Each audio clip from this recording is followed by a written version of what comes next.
Hello there my fellow Holo heroes and welcome to another Galactic challenge video. Hopefully you had a relaxing weekend and that you're looking forward to get your week started, but first, a brand new challenge is upon us, and Ewoks versus Inquisitors. When I saw that in data mine, I'm like, that's going to be tough, because we all know how these Grand Inquisitor events, they go like, his AoE just wipes out your entire squad and things like that. So definitely very brutal. But at least, right, it's not a Gungan challenge, so you should at least be able to get the silver crate, because sometimes with Gungans we weren't even able to do that. So at least you get your 2 Omicrons, so no need to stress about it too much if your Ewoks aren't all that great. So as always, I'll cover the modifiers and the feats and then show you the battle. I have a few different options here for you, so hopefully it will give you an idea what to do for all of these feats. There'll be YouTube chapters below if you do want to skip through. Otherwise, let's go ahead and remind ourselves of the Death Star modifier, Volatile Energies.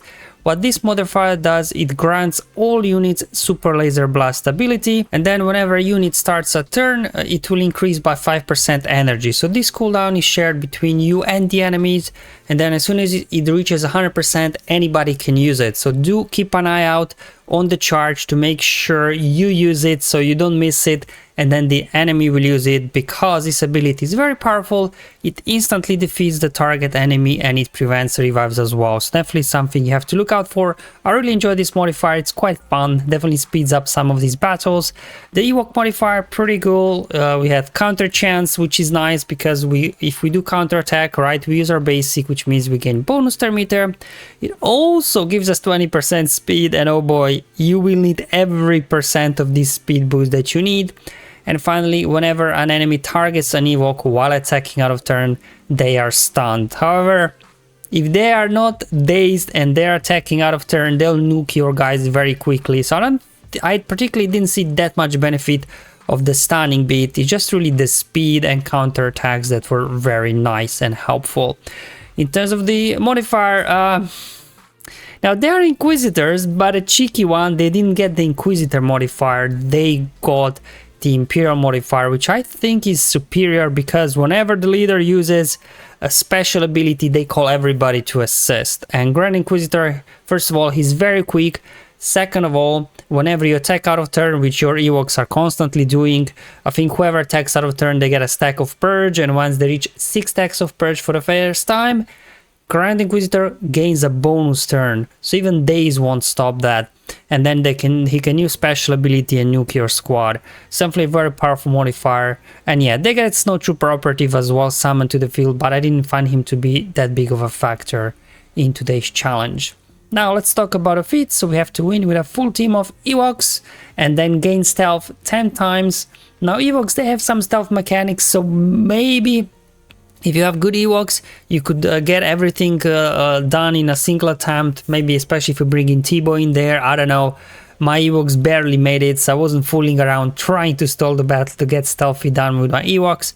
So I'll do a couple of different options for the stealth feat, and then win without losing a unit. You can use pretty much whatever you like. I think I'll just using CLS for this one.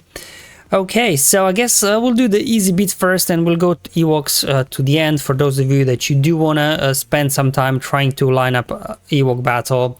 So in terms of stealth, I guess you could use Darth Maul lead if you have a good safe lineup and do that. So that's what I'll do here. Otherwise, plenty of ways to get stealth fit done. So you can see Grand Inquisitor sometimes starts off with an AoE, sometimes starts off with his torture ability, really depends. Some RNG in there as well. There we go, we're increasing cooldowns. Let's see if we can keep Seven Sister under control. Sure, give me an AoE. Let's go ahead and isolate Grand Inquisitor to increase his cooldowns even more. We don't want him popping any special abilities. I don't think my Sith can survive another hit, so we'll just keep chugging away here, trying to get Grand Inquisitor out. Malak keeping these guys in check, more or less. Drain Grand Inquisitor, get him out of here. So like the biggest threat is taken out, but these guys can still put up a fight, so you gotta be careful. So just go ahead, annihilate 8th brother. His AoE can do some nasty damage, and at this point you are good to go using Super Laser Blast ability there or Snowtrooper, because I just wanted to stall the battle here a bit longer, make sure I do get stealth 10 times, because without feat tracker you have no idea, right? There we go, just down to second sister, drain her, take her out, and this completed now for me stealth feat with Darth Maul. Again, many ways to get stealth feat done. You could get it done maybe with Bad Batch, right, because they got lots of stealth mechanic. A Rebel or a Galactic Republic team, or Resistance with C-3PO, R2. You could throw those guys in there. But ever, obviously, the kind of Swiss Army knife of the stealth feat is Teebo, because his leadership at the start of their turn, allies have 55% chance to gain stealth at the beginning of their turn. So it doesn't matter what team you use under his leadership, they're gaining stealth. So you can just put Teebo lead, Galactic Legend of your choice, and hopefully you can knock these guys down. In this case, I'm using Supreme with a Kylo Ren. Also bringing Watts in there, just, you know, for the tank tech, so Kylo can cleanse any ability blocks and healing immunities and things like that, so he can actually survive. Alright, so I'm gonna go first now and go ahead and stun Grand Inquisitor just to stop him from doing anything. There we go. An AoE. Ooh, that was a big AoE there from 8th Brother, but so far we are hanging in there. Night Sister coming in with her droid friend. Ooh, Kylo Ren mask not looking too good. Let's go ahead, swipe an AoE, and let's go ahead now, put a Mad Pack over on Kylo Ren mask, see if we can survive a couple of more turns. Let's just keep Grand Inquisitor on lockdown, constantly keep him stunned, do another swipe here. There we go. So you can see we're getting stealth every now and then. Okay, lost Kylo Ren mask. Looks like we're gonna lose Hux in any moment now. Just down to Kylo. Alright, Super Laser Blast ability ready to be used. So what I want to do here, just go ahead, use it on 7th Sister, I guess, because I have Grand Inquisitor under control anyway. Let's go ahead, stun him again. Okay, it's fine. Looks like Watt's not gonna make it as well. Oh, he's still hanging in there though. Alright, let's do another swipe. There we go. Ultimate fully charged. However, I did not pop the ult. I just kind of was doing now single target attacks just to make sure, you know, I do get stealth a couple of more times. There we go. And stealth again, and stealth again. And this completed stealth feat as well with Teebo lead. So many ways to get this done. Maul always kind of, you know, pops up the first thing and then Teebo. And as you see, both of these stealth teams, they did not win without losing a unit. So for this one, Rebels are good, CLS, or if you have Admiral Raiders, probably Admiral Raiders could be maybe a safer option. But I'm just doing CLS because it's probably a little bit more common team that people will have built up instead of Admiral Raiders. What you want to do is get a stun over on Grand Inquisitor. Unfortunately, C-3PO there got ability blocked by 7th Sister, and we'll just keep going after Grand Inquisitor. Just get him out. Bam, bam, bam. Down he goes. Okay, so now at this point we'll go after 7th Sister, just to make sure she doesn't heal up the team or anything like that. All right. Okay. Blind there, allowing us to dodge all those attacks. 7th Sister down.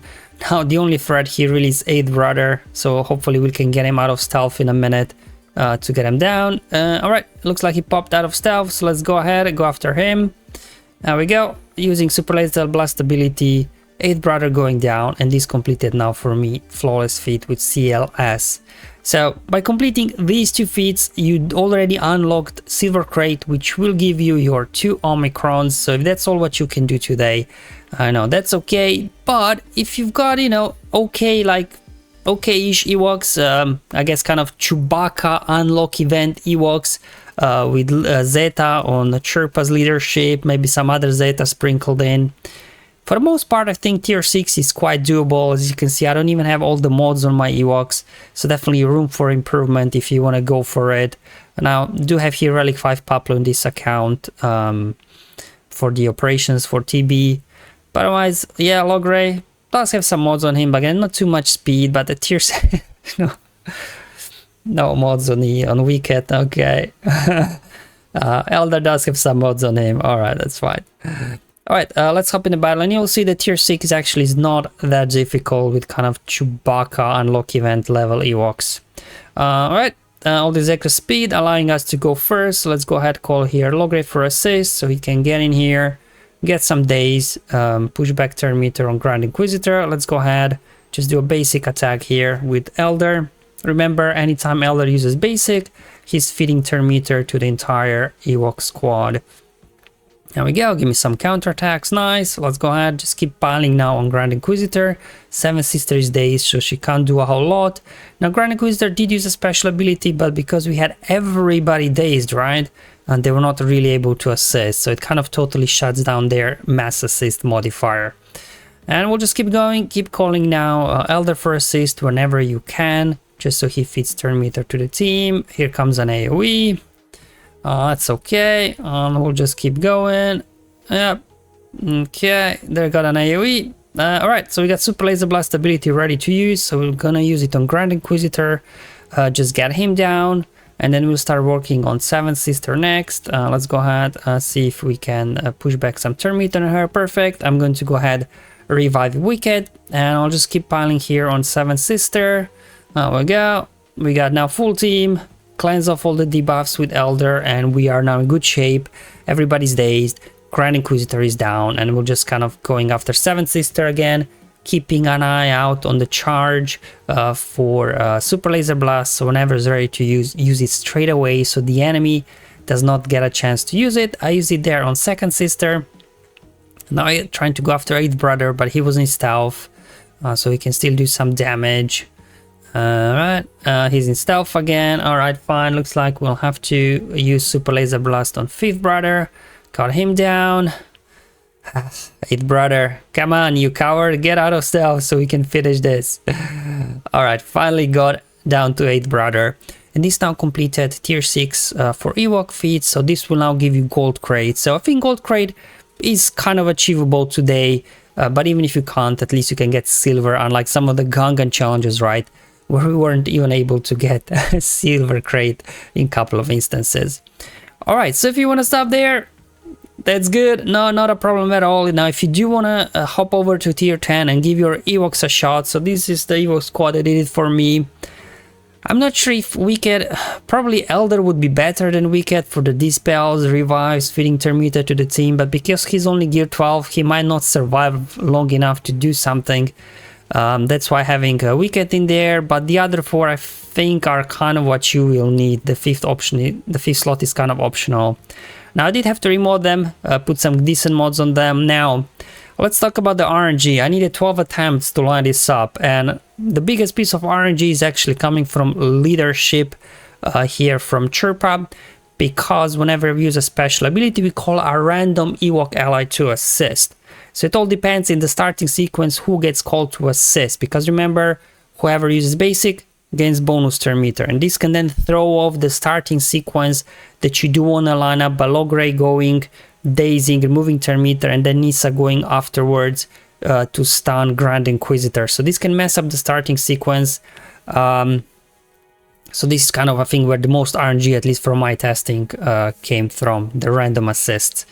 Otherwise, yeah, speed, health, make these guys survivable and fast as much as you can. Wicked, I didn't bother modding him for damage, just for survivability, because he's only relic free. So hopefully he can take an AoE or 2. Logray, key component here, because his special Hypnotize dispels all buffs, most importantly removes 100% turn meter and dazes all enemies. So this allows you to a little bit control the guys. So again, modded him for potency to make sure, you know, that you get a better chance of landing all those effects. Same thing for Nissa, you want potency on her, so her especially Yubnub removes turn meter again, stuns the enemy, which will Grand Inquisitor, and of course that she can keep sticking those damage over times on the guys to help with the damage a bit. Then moving on, yeah, alright, yeah, sure, I'm showing you mods, you can see potency. Then moving on, we also need to show you another key component, which is Paplu, only gear 12, but because he's a tank, he's quite durable. So from his unique, Paplu is getting 25% speed, coupled with 20% speed we are getting from the Ewok modifier. If you do modding for lots of speed, he will be able to go first, which is important, so you can get your turn meter train rolling and hopefully keep these guys under control. Okay, let's hop in the battle. What you want to do is target 7 Sisters so you don't trigger her bonus turn meter. Call Logray for an assist. And there you go, there's also some RNG. 7 Sister will be dodging attacks or not, but the key thing here is that you get turn ordered in this way. Paplu calls Logray for an assist. And then Logray targets 7 Sister to remove turn meter from her and daze everybody. And then the next bit of RNG is that Nisa does not get 6 stacks of purge on her before she gets a turn. If that happens from all her assisting, then Grand Inquisitor will go before her, and then you can't land a stun on him. So that's why this RNG comes, as mentioned before, from Chirpa's leadership, who is called to assist whenever we use specials. If constantly Nisa is called to assist, she gets too many stacks of purge on her and things like that. But definitely like those dodges on 7 Sister helped us out a little bit. That's why I needed like 12 attempts to line this up. But as long as you've got this turn order, Paplu, Logray, Nisa, before Grand Inquisitor gets a turn, you've got a good shot of knocking this out. Now we can go ahead, stun Grand Inquisitor. Okay, perfect. And now we're just gonna go all out on Grand Inquisitor. We have to finish him, so let's go ahead, call Nisa for assist. So she's applying more damage over time. There goes bonus turn on Grand Inquisitor, but he was stunned, so he missed it. And we'll just keep targeting Grand Inquisitor. Let's keep those coming.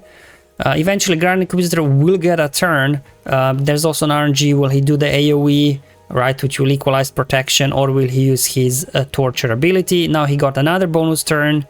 And there we go. Luckily there he used torture ability, not the AoE, so we can go ahead, finish him off. The good thing is nobody was also called to assist because everybody were dazed except 8th brother there, which he stunned himself. Alright, let's go ahead, wrap this up, finish off Grand Inquisitor. Man, he's really durable. Do you know what? I don't want to risk it. Let's just call an assist, make sure we put him down for good. Now with Grand Inquisitor down, you are in good shape here. I mean, these guys, especially 8th brother, can still do some damage, but hopefully for the most part you should be good to go here, as long as you guys can survive an AoE from 5th brother. 8th brother unfortunately resisted the turn meter removal there from Logray, so we'll just keep going after 8th brother now. Try to take him down next. We go, all those damage over time is really stacking up on him. Alright, we got super laser blast ability. Who do we want to use it on? I think I'll be able to take down 8th brother, so let's go ahead, use it on 7th sister, and then we'll just go back over on 8th brother. Just keep those damage over times flowing. There we go, we got him in the yellow with 10 damage over times. That should defeat him when he gets a turn. So now I turned my attention over to 2nd sister. Keep going after her. Let's go ahead, maybe get a stun, sure, why not. There we go, 8th brother dying from damage over times. And we're just kind of going after 2nd sister, finish her. And now just for 5th brother, we'll probably just use super laser blast to get him down. We got a couple of more hits. Alright, super laser blast ability ready to be used. Knockout 5th brother, and this now completed for me the Ewok feat on tier 10. Again, lots of RNG here. Maybe if you got a relic Ewok elder instead of wicked, could be a better option just for, you know, cleansing as well, reviving, feeding turn meter to the team. But mine was only gear 12, so I was worried he would not make it. Alright guys, so that's all for today's video. Hopefully it was useful and helpful, showing you the teams I tried and how they work. Let me know in the comments below how you guys are getting on. But until then, have fun, enjoy your life, and may the RNG be with you, my friends.